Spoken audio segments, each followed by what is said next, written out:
여러분은 사람들 사이에 있으면서도 외롭다고 느껴본 적이 있으십니까?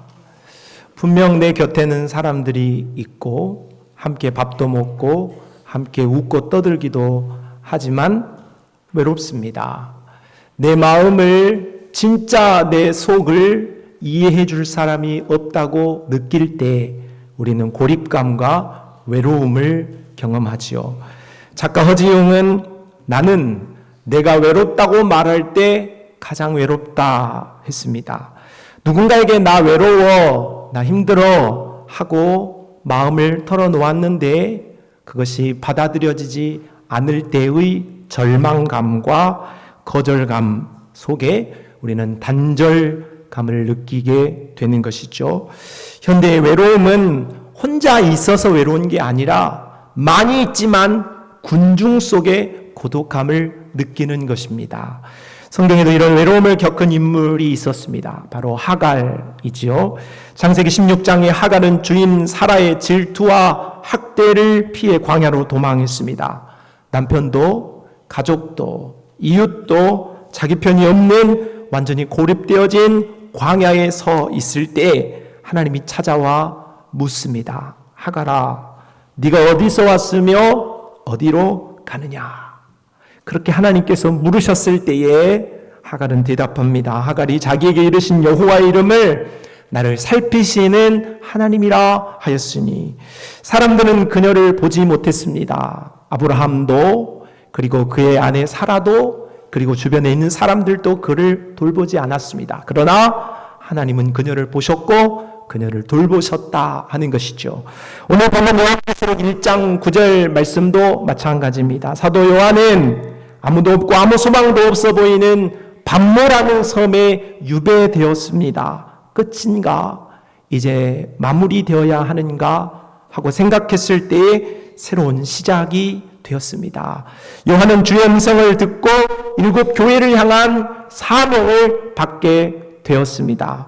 밤모는 환난의 섬이었습니다. 그러나 그 환난의 섬에서 있을 때 하나님이 찾아오셔서 그리스도께서 찾아오셔서 계시의 자리로 새로운 시작으로 그를 이끌어 내신 거죠. 성도 여러분, 오늘 우리의 마음에도 밤모섬 하나쯤은 다 가지고 있지 않습니까? 말 못할 고립과 인정받지 못하는 수고, 그리고 나만 아는 싸움과 그 지독하리만큼 외로움을 우리는 경험하고 살아가지요. 그러나 하나님은 요한에게 그리고 하갈에게 나타나셔서 그들의 끝을 바꾸어 역전하여 새로운 출발을 구하셨던 것처럼 오늘 우리 하나님께서는 우리를 우리의 외로움의 자리에서 다시 한번 출발할 수 있는 은혜를 베풀어 주실 줄로 믿습니다. 사도 요한 어떻게 밤모라는 그 끝자락과 같은 삶의 자리에서 계시의 자리로 나갈 수 있었을까를 생각하면서 우리 안에 있는 밤모의 섬이 바로 계시의 자리로 변화되어지는 그 역전의 은혜가 오늘 이 아침에 우리에게 임하기를 바랍니다. 먼저 사도 요한은 환난의 섬에 서 있었다고 했습니다. 나 요한은 하나님의 말씀과 예수의 증거를 인하여 밤모라 하는 섬에 있었더니 했습니다. 밤모섬은 그림에서 보는 바와 같이 아주 작은 섬입니다. 그리고 많은 사람들이 찾지 않은 것입니다. 외롭고 쓸쓸한 섬에 유배를 당한 채 환난을 당하고 있었다는 거죠. 그렇다면 요한은 왜 환난을 당했는가? 말씀을 보면 하나님의 말씀과 예수의 증거 때문이었다고 말합니다. 바로 복음 때문에, 바로 예수 믿음 때문에 환난당했다는 사실이죠. 이 시기는 계시록이 쓰여졌던 이 시기는 바로 주후 90년경으로 로마 황제 도미티안이 다스리던 시기입니다. 도미티안 황제는 자기가 다스리는 나라에게 공히 말하기를 너희들이 어떤 신을 섬겨도 좋다. 다 황제인 나를 숭배해라. 황제인 나를 주라고 고백해라. 그리고 나서 너희들의 신은 마음껏 섬겨도 좋다 이렇게 이야기했습니다.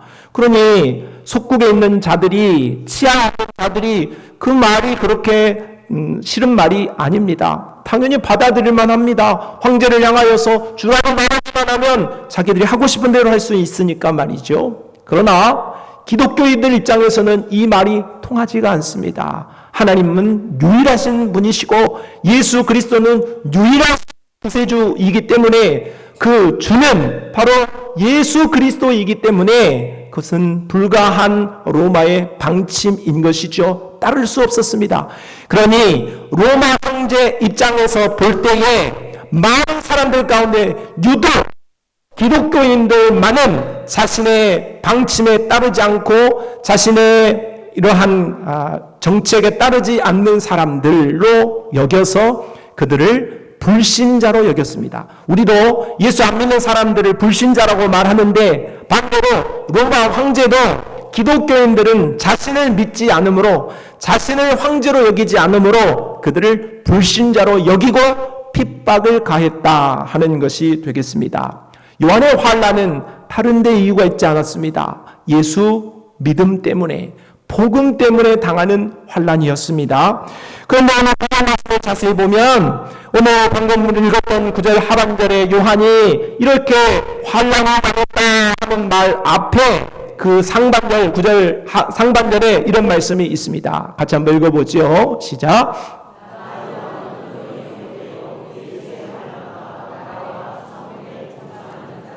이상합니다.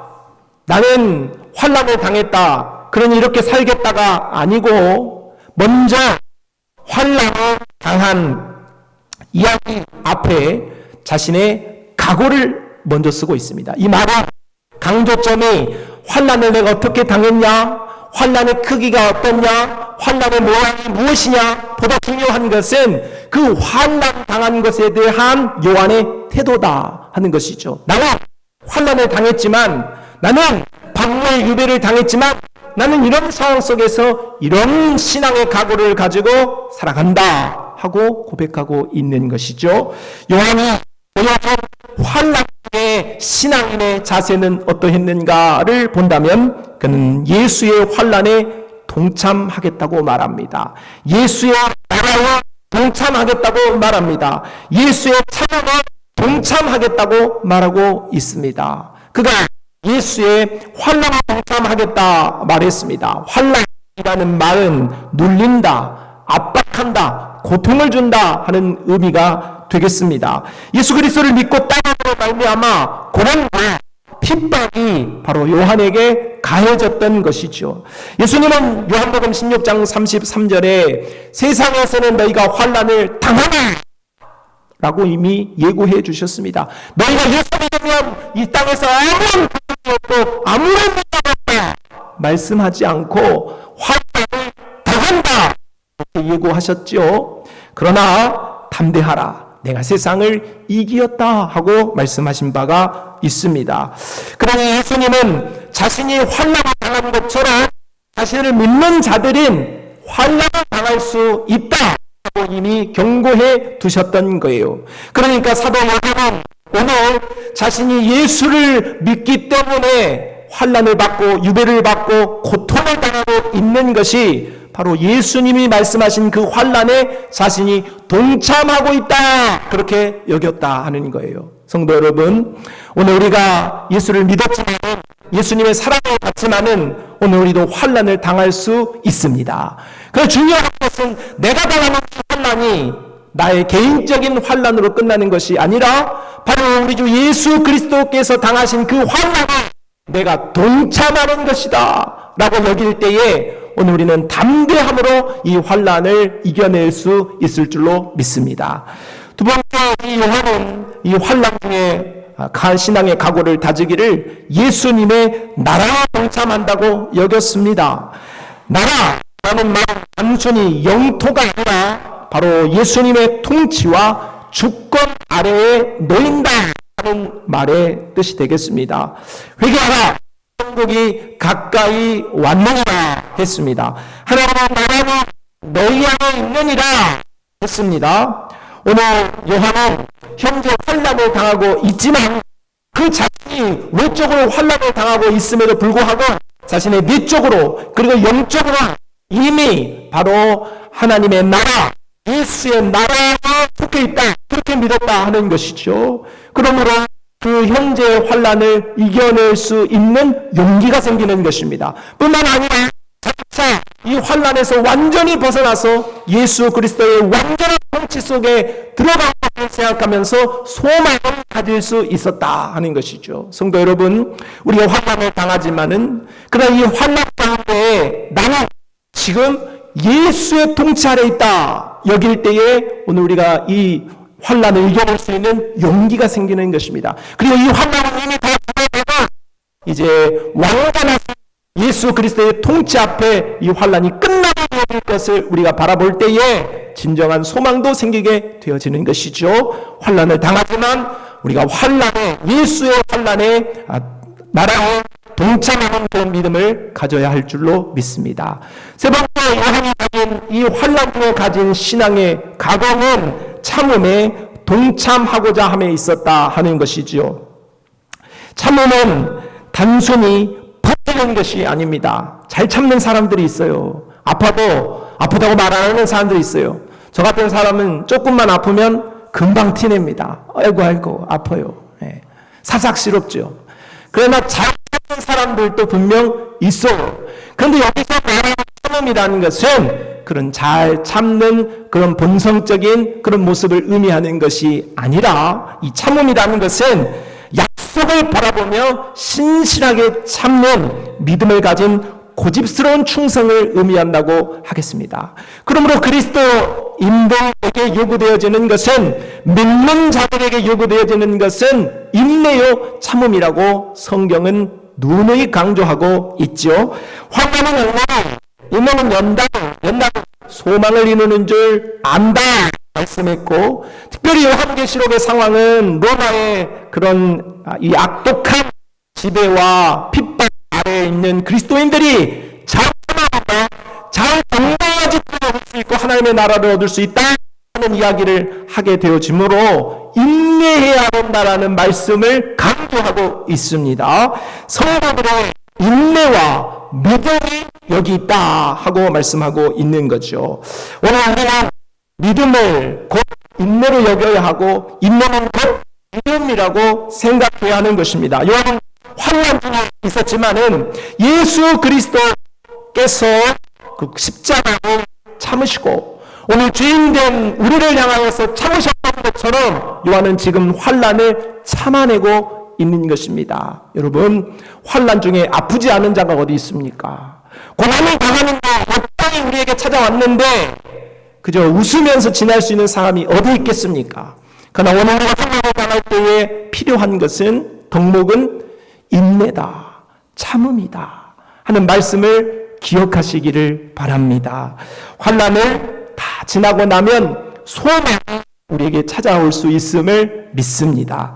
이와 같이 요한은 환난에선 반모에서 환난 중에 그 환난을 아이고 아프다 내지 이제 끝났다 하는 것으로 말하지 않고 그 환난 가운데서 그 환난을 이겨낼 수 있는 환난에 대한 신앙의 각오를 다졌습니다. 환난이 바로 예수님의 환난에 동참하는 것이고 예수님의 나라에 동참하는 것이고 예수님의 차례에 동참하신 것이라는 의미를 부여하게 되었을 때에 바로 그 환난에선 박마가 계시의 자리로 변화되어지는 은총을 입게 되었다. 오늘 우리도 환난을 당하고 이 모양 저 모양으로 어려움을 당하지만 그 어려움 속에서 오늘 우리가 신앙인의 자세로 바로 우리가 믿음으로 설 때에 오늘 우리에게 계시의 자리에 들어서는 은총이 임하게 되어질 줄로 믿습니다.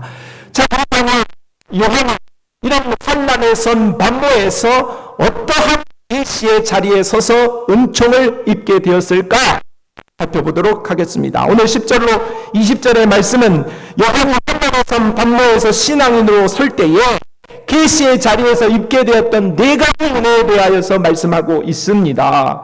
계시의 자리에서 음성을 듣게 됩니다. 계시의 자리에서 영광을 보게 됩니다. 계시의 자리에서 위로를 받게 되고 계시의 자리에서 사명을 맡게 됩니다. 그러니까 제일 뒤에 있는 동사만 따져서 읽어본다면 듣고, 보고, 받고, 맞고. 왜 안 해요? 하라고 안 했으니까 안 하죠. 듣고, 보고, 한 번만 더 합시다. 시작. 네, 오늘 이걸 기억해야 돼요. 오늘 말씀을 들었으면 이걸 기억해야 됩니다. 먼저 요한은 계시의 자리에서 들었습니다. 주의 음성을 들었어요. 주여 나를, 내가 성령에 감동되어 내 뒤에서 나는 나팔 소리 같은 큰 음성을 들으니, 요한은 담모섬에서 고난의 땅에서 주님의 음성을 들었습니다. 그 음성은 작은 소리가 아니라 나팔 소리 같은 소리였어요. 화가 나고 있지만 주께서 말씀하시는 나팔 소리와 같은, 우르소리와 같은 주의 음성을 듣게 된 것입니다. 그리고 그 음성은 혼자만 듣는 음성 아니고, 그 음성 듣고 일곱 교회, 그리고 일곱 교회를 대표하는 오늘날 우리 본교 성산교회에도 울려 퍼지는 주의 음성이 된 줄로 믿습니다. 특별한 주의 음성을 들은 날이 무슨 날이냐? 주의 날이었다 하고 기록하고 있어요. 주의 날, 주의 음성을 요한이 듣게 되었습니다. 주의 날은 주께 속한 날, 더 로즈데이, 바로 주님의 날, 오늘 주일을 의미하는 것이고 주일 아침을 의미하는 거예요. 주일 아침에 요한은 예배하는 때 계시의 환상을 보고 주의 음성을 듣는 은혜를 경험하게 되었다는 사실입니다. 요한은 제가 평안한 자리나 자유에 있는 자리에 있지 않아요. 유배지에 있고 환난의 섬에 있어요. 그러나 그 환난의 섬에서 주의 날 예배하는 것을 잊지 않았다는 사실이죠. 오늘 우리는 주님 앞에 주일 예배하는 일에 대하여서 갑자기 됩니다. 바빠요. 일이 있어요. 아파요. 제 마음이 안 가요. 그냥 여러 가지 이야기하면서 주의 날을 이야기합니다. 빼먹는 이야기를 합니다. 다 들어보면 일리가 있어요. 말을 들어보면 그럴 것 같습니다. 그럴싸합니다. 그러나 이것은 주의 날을 우리가 귀히 여기는 태도라고도 말할 수는 없겠지요. 오늘 우리는 주의 날을 가볍게 하고서는 안 되고, 주의 날, 주의 예배를 귀히 여길 수 있는 믿음으로 서야 할 줄로 믿습니다. 주의 날은 오늘 주일날, 우리가 말하는 일요일날 아침만은 아니에요. 모든 날은 주의 날이죠. 그러나 오늘 예수 그리스도께서 주의 날 부활하셨습니다. 그리고 예수 그리스도께서 마지막 계시를 보여주신 날도 주의 날입니다. 그러면 예수 그리스도는 어디서 재림하셨습니까? 대답하면 안 돼요. 예수님의 재림은 아무도 모르지요. 그러나 오늘 우리는 예수님의 재림까지 주의 날을 귀히 여기는 자세로 살아가야 하는 것은 분명하다 하는 것이죠. 주의 날은 단지 종교적인 예배를 드리고 의식을 행하는 날이 아닙니다. 주의 날은 하늘을 여기는 날이고 하나님의 말씀이 오늘 우리의 심령 속에 숨겨지는 날인 줄로 믿습니다. 그러므로 오늘 우리는 매일 주 앞에 나올 때에 기대하는 마음과 기도하는 마음으로 하나님이 말씀하시고 내 말씀을 듣기를 꿈꾸고 기대해야 할 줄로 믿습니다. 아무런 기대도 없이 털레 그렇게 주 앞에 오면 안 된다 하는 것이죠. 환난에 있다 할지라도 핑계하지 맙시다. 이렇기 때문에 저렇기 때문에 이래서 저래서 이런저런 핑계를 하지 않고 우리는 우리의 신앙의 중심을 주의 날로 둬야 하는 것입니다. 일정을 잡고 나를 잡고 어떠한 것을 할지라도 주의 날을 중심으로 생각하고 무언가를 해야 된다 하는 거예요. 정말 우리 교회 어르신들과 선배들은 이런 의식이, 주일 성수하는 의식이 철저했어요. 그런데 날이 갈수록 이런 의식들이 점점 희미해져 가고 있죠. 오늘 우리는 말씀을 따라, 오늘 우리 성도들의 믿음으로 헌신했던 그런 모습을 따라 환난 당하기 때문에 그날 그렇게 해도 된다 여기지 않고 어떤 형태에 있든지 주의 날을 귀히 여길 수 있는 자가 되어서 주의 음성 듣고 살아갈 수 있는 역사가 일어나기를 바랍니다. 두 번째, 요한은 이 계시의 자리에서 보았습니다. 영광을 보았습니다. 12절과 13절 말씀을 크게 읽어봅시다. 시작.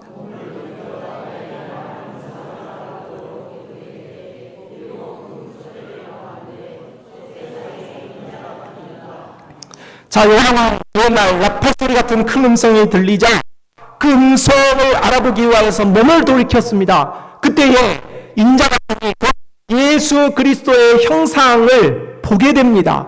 그 내용이 바로 13절로 16절의 말씀인데, 이 말씀을 보면 예수 그리스도의 모습이 어떤 모습으로 요한에게 보였는가를 설명하고 있습니다. 13절에 인자 같은 이를 보았다 하고 말씀하고 있는데, 바로 예수 그리스도의 모습은 바람에 끌리는 옷을 입고, 제가 설명을 드리면 여러분은 상상을 한번 해보시기 바랍니다. 그리고 가슴에는 금띠를 띠고, 머리와 팔이 휘기는 흰 망털 눈 같고, 눈은 불꽃 같고, 발은 풀무에 관련한 빛난 주석 같고, 음성은 많은 물소리 같고, 오른손은 7별이 있고, 입은 좌우 방선검이 나오고, 얼굴은 해가 힘있게 비치는 것 같았다. 상상이 되세요? 이 예수님의 모습을 실제로 이게 설명한 대로 그림을 그려놓은 자료들이 있습니다. 그 예수님의 모습을 보면 회개합니다. 무서워요. 되게 이상해요. 이 요한이 그런 환상을 보았다 하는 것은 바로 예수님이 그렇게 생겼다 하는 이야기가 아닌 거예요. 아시겠죠? 예수님이 이런 모습이다 라고 했을 때, 오늘 이 말씀을 보면 불꽃 같고 눈 같고 주석 같고 라고 표현했어요. 같다는 말은 그렇다는 말이 아니라 그런 이미지이다 하는 것이고, 그러한 모습을 상징한다 이렇게 해석을 해야 옳은 것이죠. 그렇지 않으면 예수님 보고 다 놀라 도망가, 예수님 보고 그 예수님을 사랑스럽게 맞는 게 아니라 어이구 괴물 아닌가 하고 도망간다 그 말이죠. 그렇다면 오늘 기록되어져 있는 사도 요한이 보았던 예수 그리스도 인자의 모습은 무엇을 의미하는가? 표를 다시 보시면 이 모습은 바로 구약에 기록되어져 있었던 다니엘서, 출애굽기, 에스겔서, 이사야 구약 성경에 기록되어져 있었던 그 예수님의 모습이 그대로 반영되어 있습니다.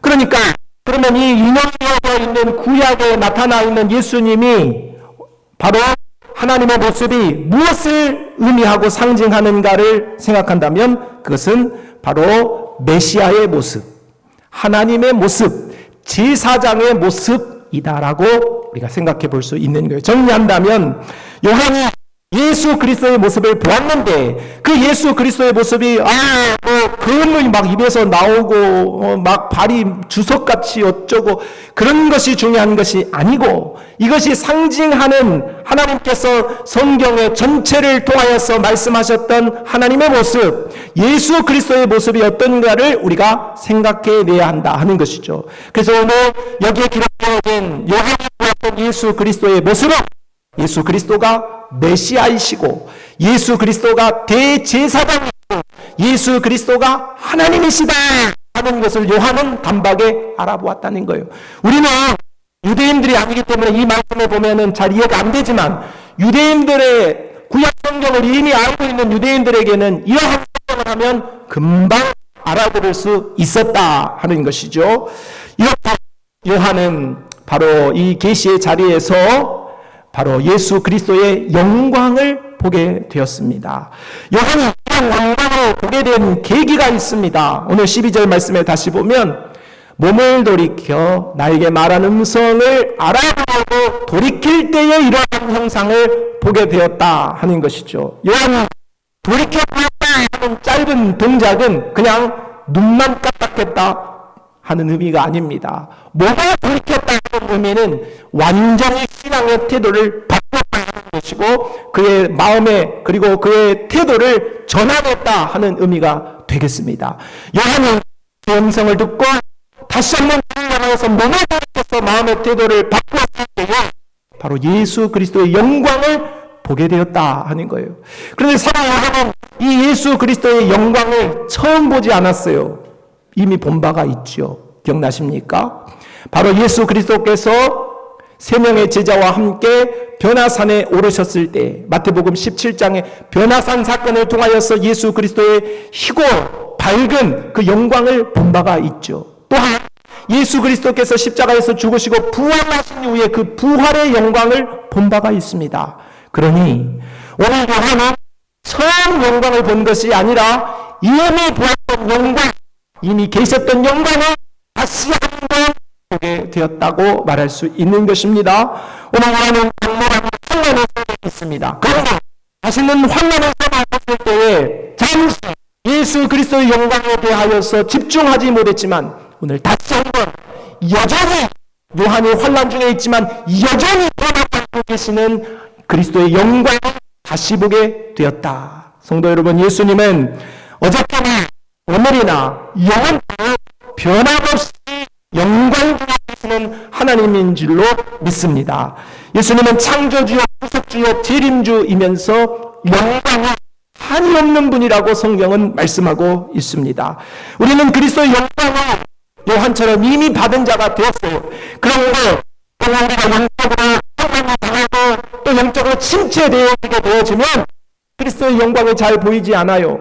하나님이 아니하신 것 같은 믿음이 오늘 우리에게 휩싸이게 되는 것입니다. 그럴 때 오늘 우리는 요한처럼 우리의 태도를 바꿔야 돼요. 몸을 돌이켜야 돼요. 주를 향해서 마음을 온전하게 향하게 되고 돌이키게 될 때에 바로 그리스도의 영광이 우리에게 다시 비춰지는 은혜가 임하게 될 줄로 믿습니다.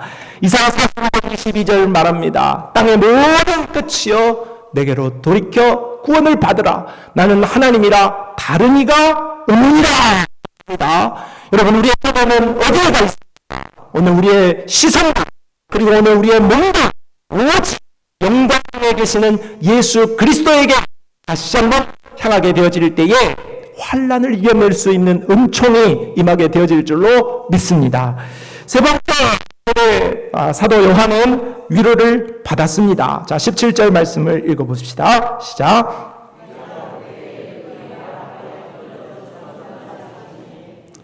요한이 이러한 인자 영광, 그리스도의 영광을 보자 발 앞에 엎드려져 죽은 자같이 되었습니다. 저도 기도를 좀 한다는 교회에 또 무슨 영성하는 교회들이 있었기 때문에 기도 막 열심히 하고 막 방언하고 그러면 쓰러져요. 그리고 이제 임재 안에 들어간다. 막 어디를 본다. 저도 뭐 많이 보고 왔습니다. 그럴 때 이 발 앞에 죽은 자가 되었다. 그것이 틀렸다는 것이 아니라 오늘 우리가 이런 말씀들을 인용하는데 우리가 하나님의 영광과 하나님의 은혜를 받게 되어지면 이런 역사가 일어날 수도 있는 것이죠. 이는 구약의 이사야 선지자나 또 다니엘 선지자가 경험한 바 하나님의 거룩함 앞에 섰을 때에 우리 인생의 한없이 약함과 한없이 천함, 한없이 낮아짐을 의미한다고 볼 수가 있는 거예요. 요한은 자신의 한계로 이와 같이 엎드려져 죽은 자같이 되었을 때에 바로 위로를 경험하게 됩니다. 17절 하반절 말씀에 그가 오른손을 내어얹고 이르시되 두려워하지 말라. 죽은 자같이 되었어요. 너무너무 두려웠고 너무너무 무서웠다.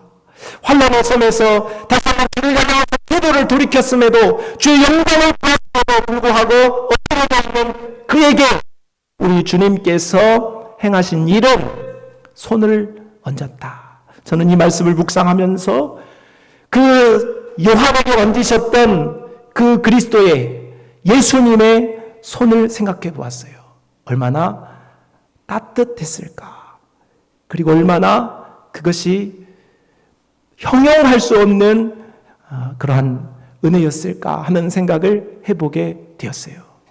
그리고 그런 따뜻한 손길을 대시면서 예수님이 하시는 말씀은 두려워하지 말라 였어요.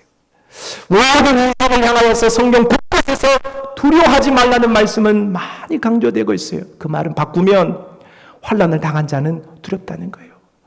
그렇죠. 우리가 고난을 당하고 어려움을 당하면 우리에게 있는 정말로 피할 수 없는 감정은 두려움인 거예요.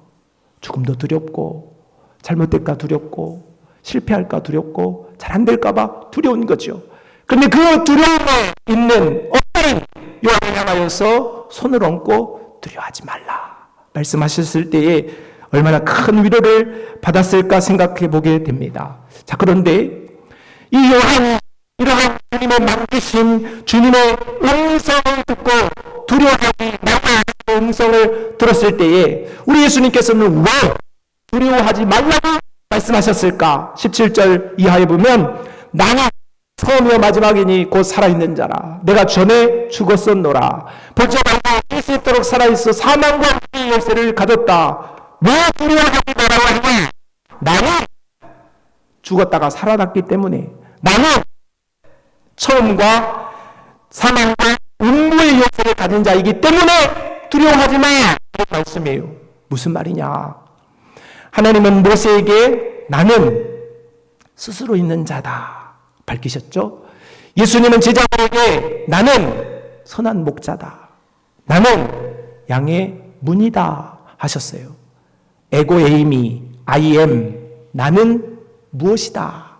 그렇게 하나님의 존재를 드러내신 표현이 나는 이렇다 하고 밝히시는 말씀이에요. 그러니까 예수님께서는 요한에게 두려워하지 마, 그냥 그 말로만 밝히시는 것이 아니라 그 두려워하지 말라는 이유가 내가 하나님이기 때문에, 내가 하나님이기 때문에 너는 나의 존재를 믿고 두려워하지 마 하고 말씀하고 있다 하는 거예요. 성도 여러분, 오늘 요한은 반모섬에 갇혀있는 중에 오늘 예수님의 위로를 받아요. 근데 그 위로가 환난을 끝내는 게 아니에요. 반모섬에서 삭제하는 게 아니에요. 문제를 극복하는 게 위로가 아니라고요. 그럼 뭐가 위로입니까?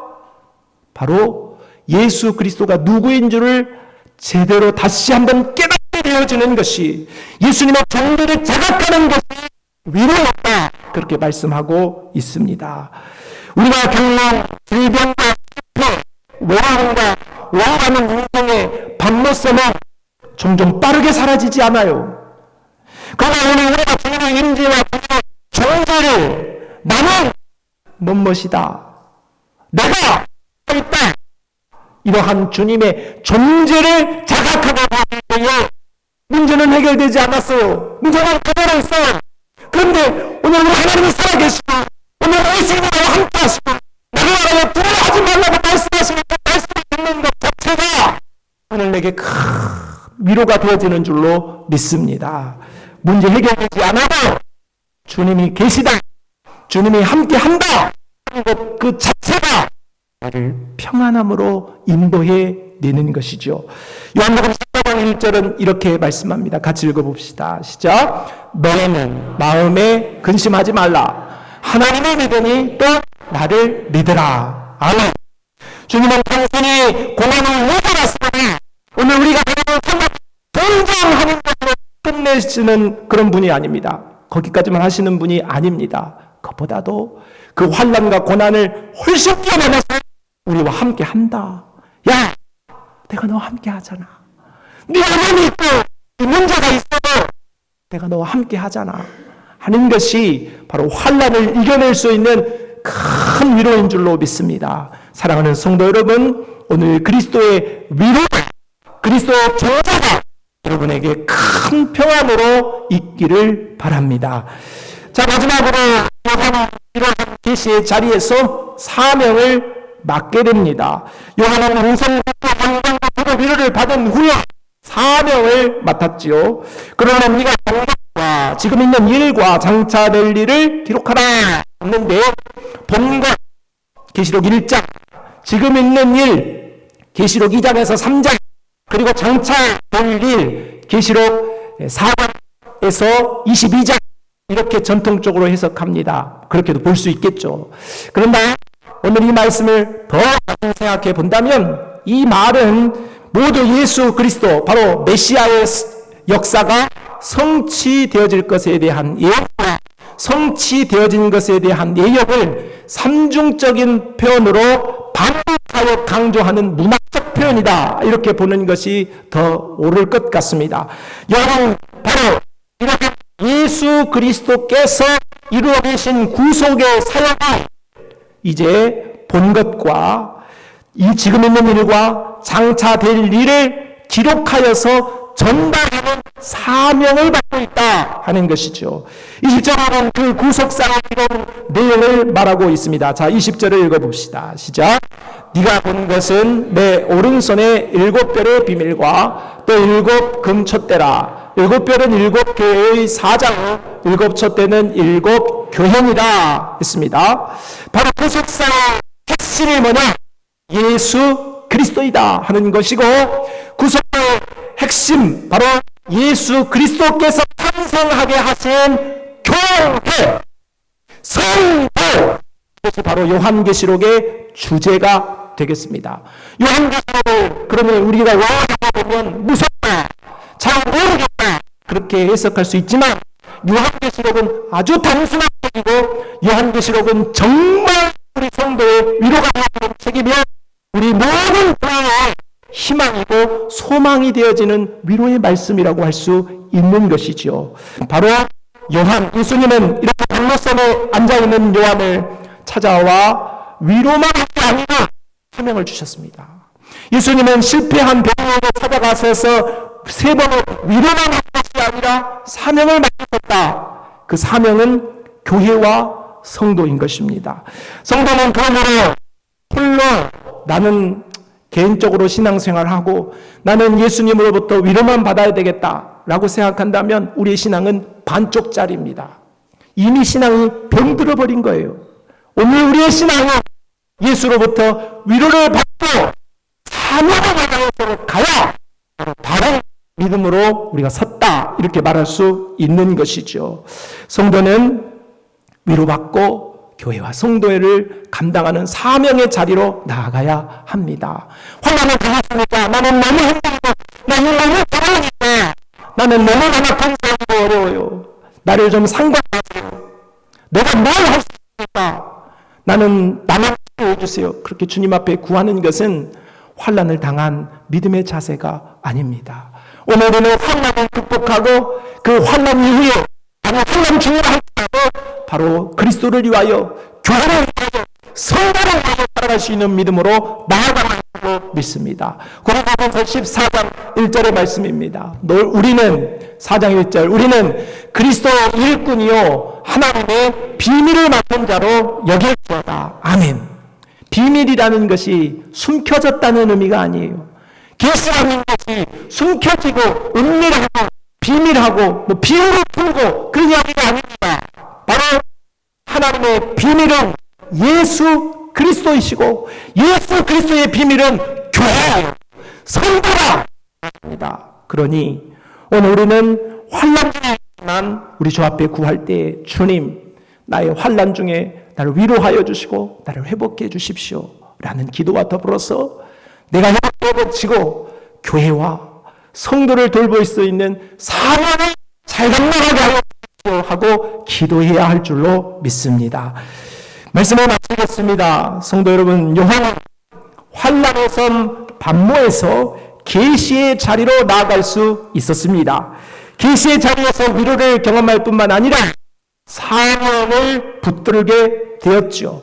오늘 우리가 우리의 삶의 다양한 반모섬에 서서 낙심할 수 있습니다. 그러나 우리는 그 반모섬에서 요한이 나왔던 신앙의 태도를 가지고 오늘 우리가 계시의 자리로 나아가야 할 것입니다. 그 계시의 자리로 나아가 주의 음성을 듣고 주님의 위로를 받아가고 주의 영광을 받기 위해 다시 한번 우리에게 사명을 우리가 움켜쥐고 주께서 원하시는 날까지 교회와 성도를 향한 사명을 감당하여서 우리 주님이 다시 오실 때에 교회를 부르시기 위해서 우리 주님이 다시 한번 하고 재림하실 때에 주님 내가 여기 있습니다.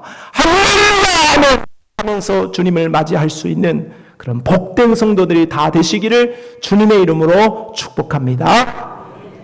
하나님 아버지, 오늘 우리가 환난의 섬에 있다 할지라도 계시의 자리에 다시 설 수 있는 은총을 허락하여 주시옵소서. 예수님의 이름으로 기도합니다. 아멘.